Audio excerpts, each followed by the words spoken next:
Kapag iniwan mo akong nagsasalita mag-isa, si Satanas ang sasama sa iyo ngayong gabi at hindi na kita matutulungan dahil narito ako para pigilan na mangyari iyon. Pero ang sino mang magwawalang bahala sa akin ay gumagawa ng isang malaking pagkakamali at agad na mararamdaman ang mga kahihinatnan. Nasa bahay ka na, patawad kung nakakaabala ako, pero kailangan kitang abisuhan na may isang lalaking nais ang kapahamakan mo.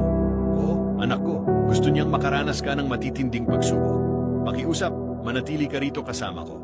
Kung hindi, pagsisisihan mo ito ng labis dahil ang lalaking iyon ay maaaring magdulot sa iyo ng seryosong problema. Ipapakita ko sa iyo kung sino siya, pero bago iyon, tingnan mo ang 4 na button sa gilid. I-like, mag-comment, i-share, at higit sa lahat i-follow ang profile na ito.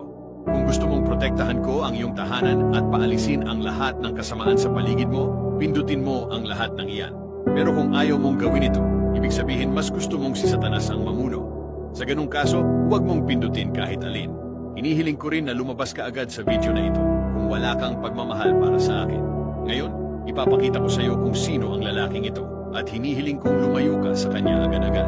Bigyang pansin ang mga susunod na hakbang. Pindutin ang share at piliin ang more. Ang ika-6 na contact mo ang may inisyal ng lalaking gustong wakasan ka. Mag-comment ng kaligtasan.